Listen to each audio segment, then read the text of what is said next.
to get the camera set up. We have no idea what the hell we were just talking about. What's up? What's up, guys? So we're back with Luke Cage. We finally found time to do this again, which is nice. Because I still have not watched the entire season. Only episode 3. I'm like, God damn it! When can I watch the rest of the fucking show? I know. I'm sorry. It's okay. Man. It's okay. I do things. I know. I do too. That's the problem. I'm way too fucking busy.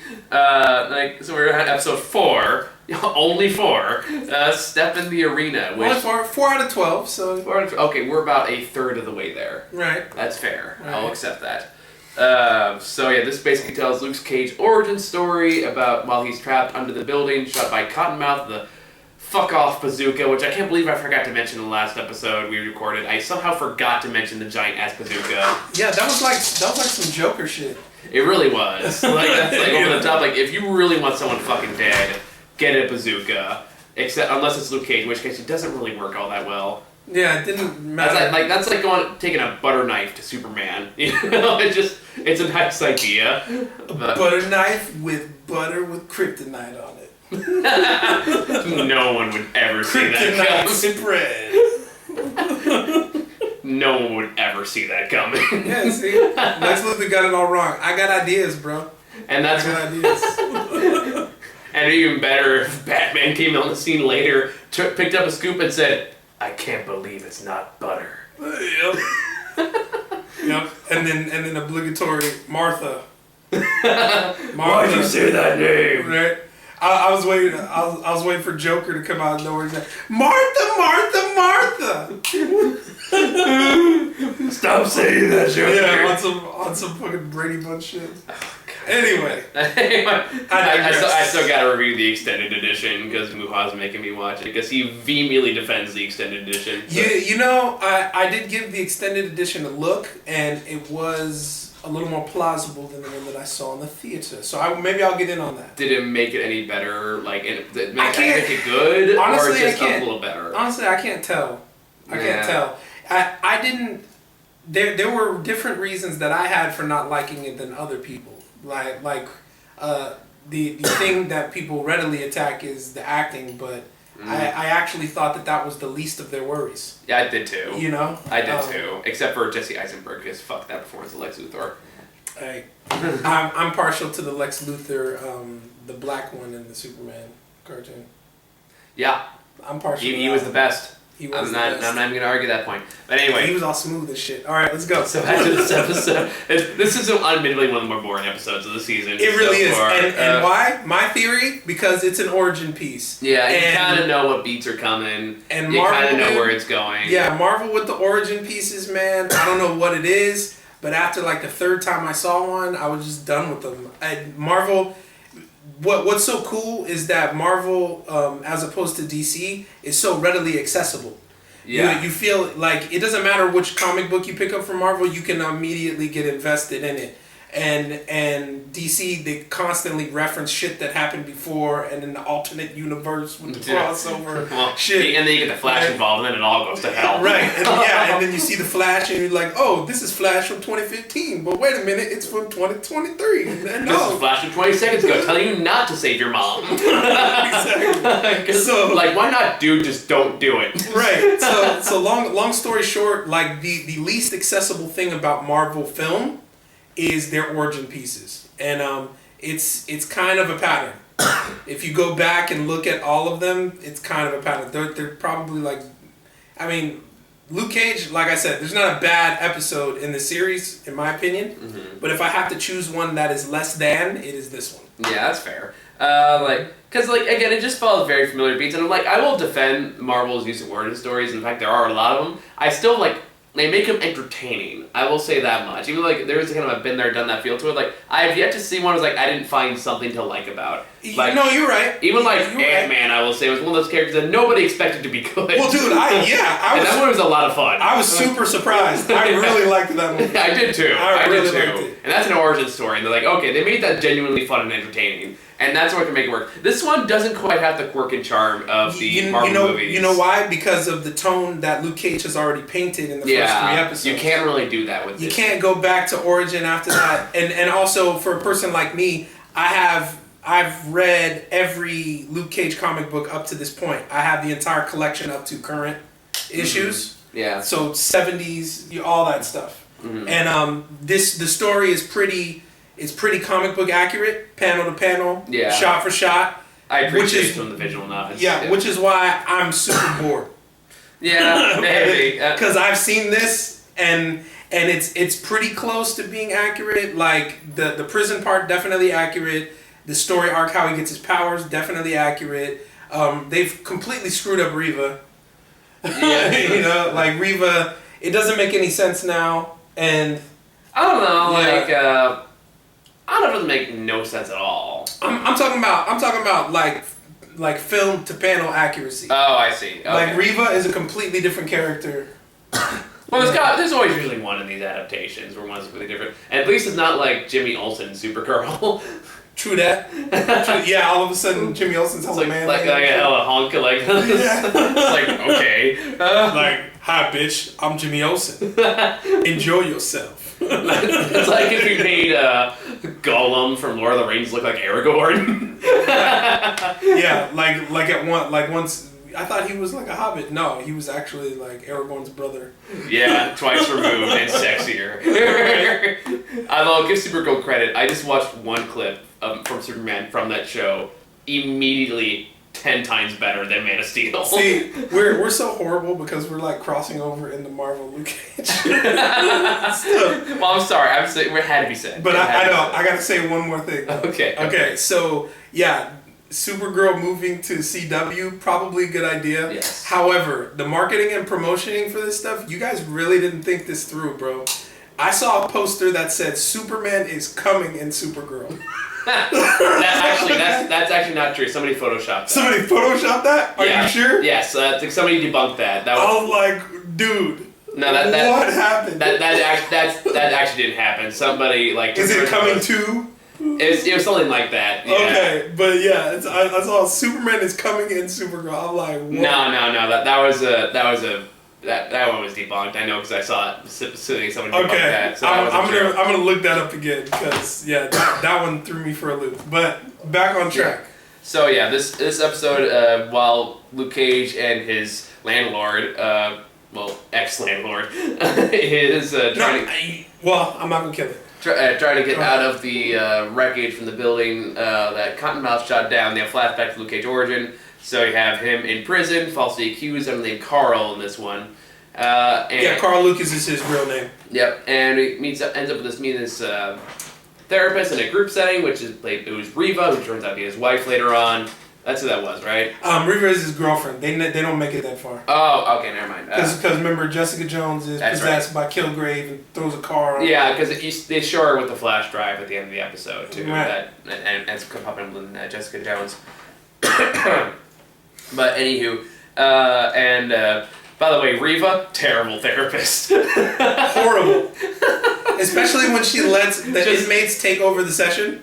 Well, the part that cracked me up was immediately, first session there, and he goes, you don't know all about backstories? He goes, is that because you used to be a cop? And all the inmates go, Yeah, that was bad. That was like those. He just painted a giant red X on his back. Yeah, stab here. You may be too young for this, but that was exactly like the Pace Picante sauce commercials. That is before my time. So yeah, it's a bunch of cowboys. They're trying to make homemade chili, like they're in a campfire, and then somebody puts the paste on there instead. Oh. And they're like, no, this sauce was from New York City. They all look, New York City.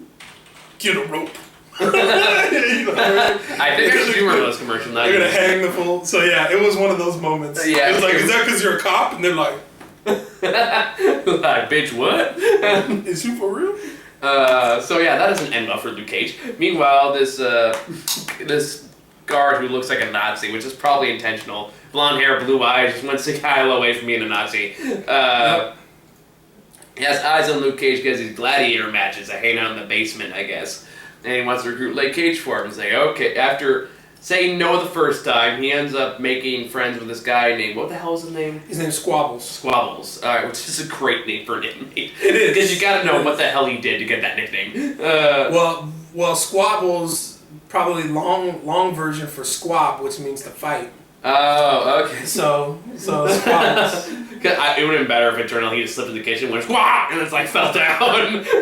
Well, no, he was like a boxing champ when he was younger. So it's like you ever see that Robot Chicken sketch about G.I. Joe character named Fumbles? No, that's funny though. It's about a guy who's like, I want to get a cool nickname, he's an expert sniper. He goes on like a kill shot or something like that. And then he trips and falls. He goes, you fumbled over. That's what we'll call you, Fumbles. And he gets so pissed off he joins Cobra and kills them all, except for the leader who's in there like, kill me too. And he goes, no, you live with it.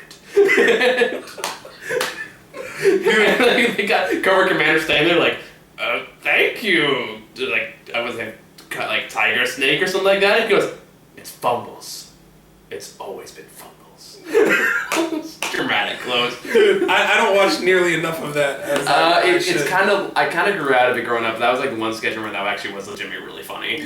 So yeah, we're moving on. So it was Squabbles. He becomes friends. And he becomes Russell Crowe. He's a gladiator now. Yeah. With the big afro. With a lot more personality than Russell Crowe. Yeah, and much more effective killing blows. Although I would love it if Joaquin Phoenix was in this movie. Just see him in the background, the gladiator fights going, woohoo! Yeah. What do you want, Luke Cage? Am I not massive? Huh? Yeah. What do you want, Luke Cage? Money? Girls? A boy? You know, all that shit. Luke Cage is like, I don't want any of that. Yeah. It's like, who is this motherfucker dressing up like he's Roman? Why the fuck not? It's comics. But anyway, shenanigans happen, and he eventually gets to a point where he tries to rat out, Rackman was the name? Yeah, he tries to collect evidence against Rackham. Rackham, that's what it was. Rackham, you brought up a good point. So the symbolism for Rackham, inside of the prison system, I think is indicative of, I think what the correlation they're trying to draw is that, American exceptionalism from the 40s, but they go fight the Nazis. Mm-hmm. Coincidentally, a lot of the Nazi ideology, a lot of the Nazi paraphernalia makes its way back to the United States. And that's how you get neo-Nazis. Oh. So the Aryan, straight-laced, country boy kind of thing. Yeah, it could very well be intentional. It could be intentional. So, they showed a couple of those, those symbolism things. Yeah, so it's a curious analysis. I like that. But anyway, so after that, Rackman finds out that Luke Cage turned around, he beats the ever-living shit out of him, or like his men do, including Shades, which, god damn it. Fucking Shades, dude. Fucking Shades. I love him. Yeah. He doesn't have to be doing anything to make me laugh. He settles in. He settles in after a few more episodes, then he becomes a real character. For now, I kind of miss it. For now, he's just a cartoon. I love it. It's so funny. He doesn't really do anything. He just makes me laugh just by existing. But anyway, so in a last-ditch effort to save him, Reva convinces like Dr. Frankenstein in there to conduct the experiment, but help him heal faster. Rackman finds out and decides, I want him dead, I want his family dead, yada yada yada, and tries to sabotage it, but creates Luke Cage in the process. Yep, comic book accurate. This is how Rackham dies. He tries to sabotage the pod that Luke Cage is in while he's doing the experiment. Including the goofy headband and the wristband and all that shit. They kept it all in there. I was happy. Like the goofy like sundress he wears. Yeah, and at some point he brings he has the headband on, or the headgear and the bracers. He brings him back and fights with them at some point in the comic book, and I really like that. Like he keeps them, he holds on to them. So I'm hoping they do that with this. Maybe, I don't know. It's even like in comic books, or it's even harder in like an adaptation. It's really hard just to make those not look goofy. It's true. It really is. Even though, like, I think you could keep the wristbands. Maybe even then, I feel like it'd be like too Wonder Woman. I don't think know. So? I think so. I honestly it for modern day. But dude, like the buckle with Cage on it and the armbands, they're kind of like. Yeah, but it's also a callback to a time in comic books. I'm not sure we really want to go back to all that much, because this is the same time when Luke Cage was fighting Dr. Doom, and Dr. Doom was saying, "Oh, I never expected to be this fought back by a black man." Well, dude, honestly, I appreciate that commentary. Comic books was probably like the only literature keeping it real back then. True. Like I don't mind stuff like that being said, because at least it's intentional and it's deliberate. It's not like they alluded to Doctor Doom being racist and then didn't follow it up. True. You know, true. it's just like, fuck you, black dude. You know, It is a very Doctor Doom thing to do. I'd rather have it that way, honestly. But yeah, pretty standard episode. Nothing too like remarkable here. Nothing's bad. It's just like, okay, we got that over with. It's kind of what it feels like. Yeah, and from this point, this is where the series really starts to ramp up. Again, this is my third time watching it, but I still get super excited after this because a lot of good shit happens. A lot of good character development, a lot of good stuff. Do you just want to not waste any more time and just get right next episode then? Sure. I mean, there's nothing really to tell. It's an origin piece. I have nothing else to say. I think our DC conversation was much more productive. Like Luke, the one thing I got out of that is Luke Cage just really hates shaving cream. Yeah, Luke Cage. Right. So he does it dry, which is just, you know, and he gets to have sex, so that's good for a man who was just in prison. Like, what was that joke I made that made you roll your eyes? They were in the prison meeting alone, and you're like, they're gonna bang. He was like, not in prison. I'm like, man, not in prison. And the guard just says 2 minutes. Like, you can get a lot done in 2 minutes. No, it was the other one when they're like Reva and her are staying in bed together, and they're going like, my dad was a preacher, and I lean over to you and I go, so I'm gonna make you scream the name of the Lord. Oh God. See, this guy knows blaxploitation better than he thinks he does. You know? I just watch a lot of bad movies. It's better than you think you do. You think that shit is funny? Go watch Dolomite. I'm so down. So down. Go watch Dolomite. Alright? Watch Dolomite, watch Lightning Fist, watch Blackula. Fuck yeah. Okay. Blackula. Fuck yeah. Anything with Pam Grier in it from 1977. You know, let's make a blaxploitation miniseries. Hell yeah! And matter of fact, Mario Van Peebles' dad, he made a movie called Sweetback's Badass Song. Fuck yeah! Okay? These are all like things like yeah. Yeah. And basically that movie was Black Dynamite, but in Black Dynamite era. Oh. So yeah, it's the first movie of its kind. I'll tell you that. Oh my! You had me at Blackula, sir. Dude, you don't even know. Because I just remember that character from Venture Brothers, like the Blade ripoff who hunts like Blackulas or vampires, and he has him like a Doctor Strange ripoff. And everyone's like, all right, let me look around for Blackulas. Nope, no Blackulas. And then they keep walking. But yeah, it's kind of crazy. Blackula was nothing to fuck with, man. Anyway, next one's called Just to Get a Rep, and it has Cottonmouth in the front, so I'm excited. Let's get to it. Boom.